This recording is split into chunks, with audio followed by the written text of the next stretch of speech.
dear. Mawaninye dear wo na kakra na wo no. Da bia na me de tu nkrofofo. Me ne na me obi kasa na me tu no fo me se hwe. Me tu kwa abrochire me nya adwuma nye $20 an hour da. $20 an hour me nyi bi da o. Me highest pay ewo abrochire was $10.50 me highest pay. And so enam se minimum sano minimum braboni bo na me nya basa nti no. Sa sika no metimi di bi hwe me ma etimi di bi tua dan aka. Sa sika ne bi nso na Awurade hyira me ma metimi di bi ye japade bebre. Eye onyame o onyame so odum wo nyansa odum papa. So I said, me say my highest pay in abroad was $10.50. Etoda bia na my double work. Me 16 hours a day. Ni nyina say na nyame de prepare me. Adwumaden enkum nipa. But ema wunya asundue. Enne me ko pension. Me didi kwa because me ye adwumaden. Me double work na me ye no. Enne me didi. Abanya da Roma me pension sika na ye be me di. Eboa me so ma metimi tua me da ka hwe me ma. Ehwe me nananom. So ati ase. Enti adwumaden kum nipa adofonom. Se wo ye adwumaden a onyame obeboa wo, obema wo favor ba bia obekọ bia. Na obie kwa ma wo. Enye se wo ho na efe. Enye wani na edene na emom eye nyame adom. Eye nyame adom. So Yakupon so de ubesi ya adom nti ebebem. Me wo ho na Awurade man revelation bi. Revelation ni ya kama a chese me dwene se be ya ma sori ma benya adwuma ye ni ade ana me ka che Awurade se Awurade revelation dia wo dia ma me dia na me ni ho hwe me ni ho aka dia bia. Enti wan kasa nyame provide mame na mintime enya dan enya adwuman na wanyim onyam nadi ekoya me fa so a me gusu kakra se mani brad ye de ane me de na otwe babie but mani mre me se nyame no am provide onyame tutuma na onyame tutu ne ma na monsisi ye enne na asaya wotina obeye ni ye kakra me hwe ba bia adwuma na dura na me de animonyama ma Awurade so ate ase enti emra so sa Christopher ma ya ni da ho jaya chinchina na tena faako na ye adwumaden awo Ghana mani mu obi bia adwuma no do to ano a enye se wo suro wonti na emom nyame na aka na koma so onfa ntoma to ano hwe ni ye me se me head teacher bia me fa no akwoyi pe oya university graduate o pe adwuma na no bokoboko e de adwuma na hye ne sa afa na adwuma ne ngu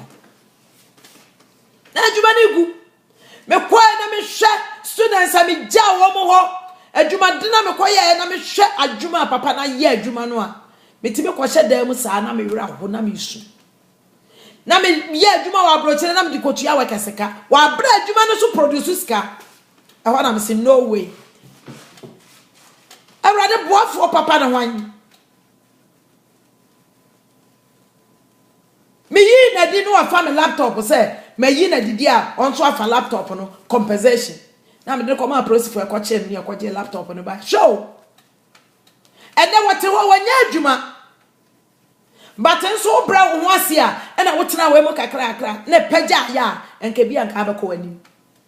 lack of knowledge my people perish. And then me too before.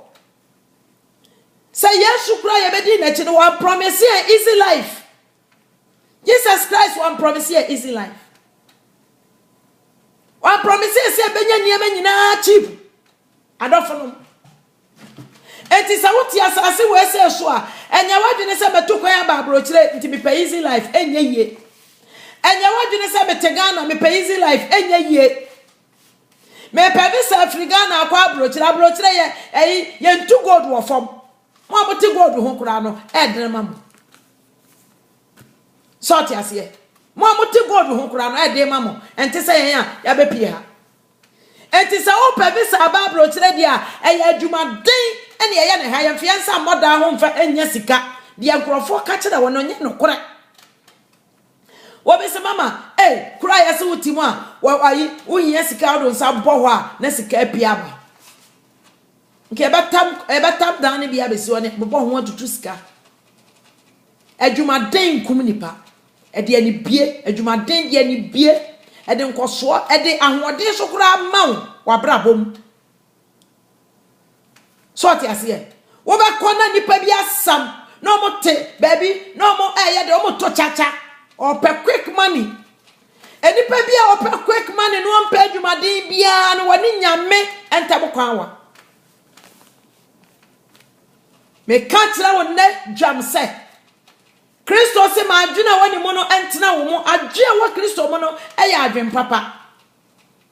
sa wo ho beto sa woni mire obi ade sa woni be soje wo sa wo ba dwene wo nua ho adwen papa sa wo ba bua wo nua so ti ase wa busuafo okrampo wa bu adwuma ubie na ade ma wo ma ayeka madam fo ba ko ton ne fie wa ha eni sika no ko bia adwuma ena adwuma na gu ama ne fie wasan so de camp mortgage so ati ase me ko pe bibia bedi na ne me ba eden na ordinam enti ena me tu Ghana ni bia fo enti na me change free brofo mo ba me kuro mo kasa no se men's gold ade na aba no ye nuanom bebre wom ya busuafo bebre wom but aye lesia ese ni patimi hia na mo ma na ado ne ho ton onye bibia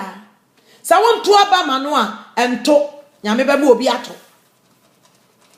Awurade sesa ya nsom no a obedane abo ama wo ma sori abe hye na nimonyam enti wo no awa wayi ho afiri nyame som no mu no nyame no nha no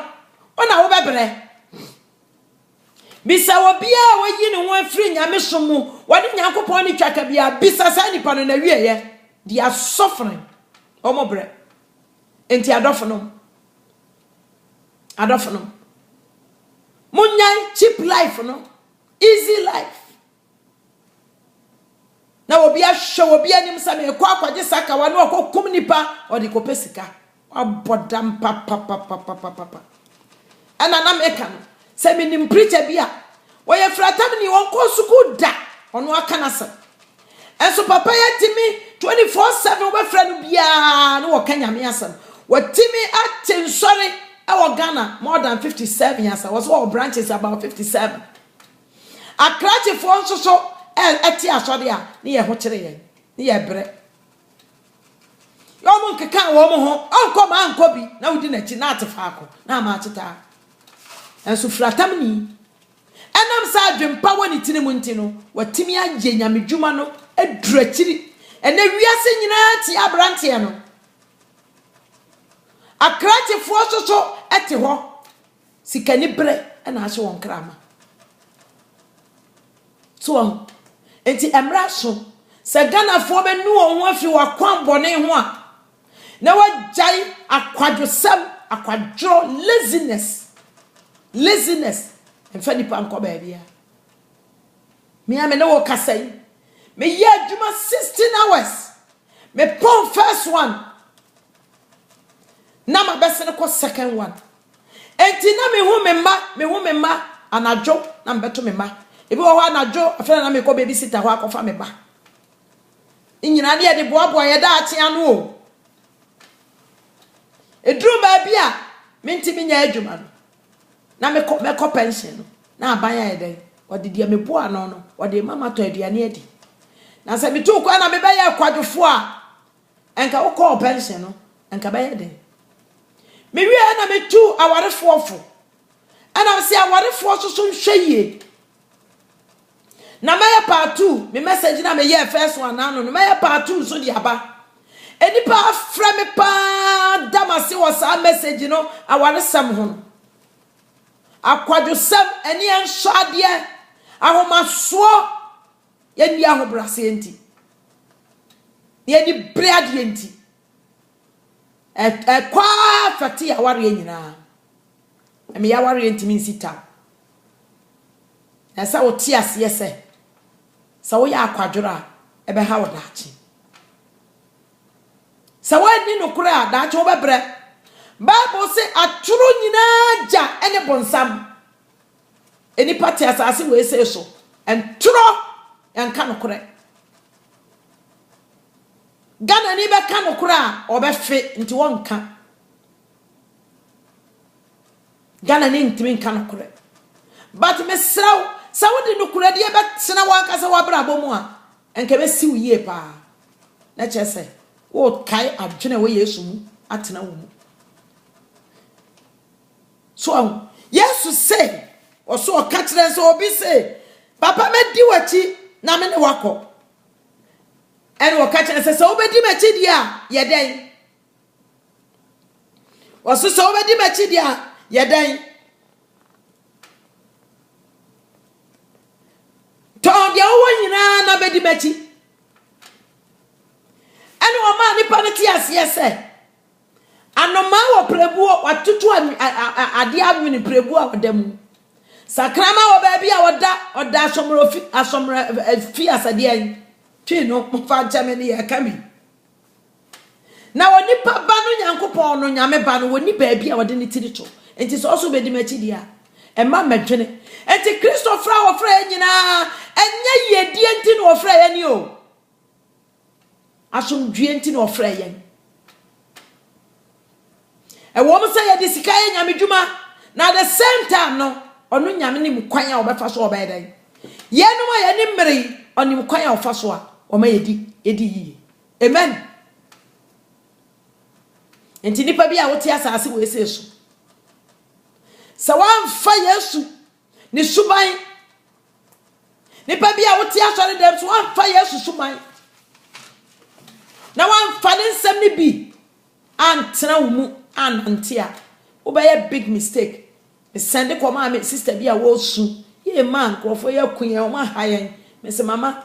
anya wo mu a wo eye wo a ada na adu sika ekoto investment bi mu na wo nya inquiry wo pay information and san adu sika ekoto sa wo ye inquiry na wo pay information ana wo call bank ko pay information wo call baby ko pay information ka be hu se edienti na bank for de wo interest ye keto na we de wo be ma 50%. Na de wo twa sika no kura no o ma no 100,000 but some o ma interest of 20%. Onye bi ontimi nye fi se paper no kura no wo di twa sika no wo toy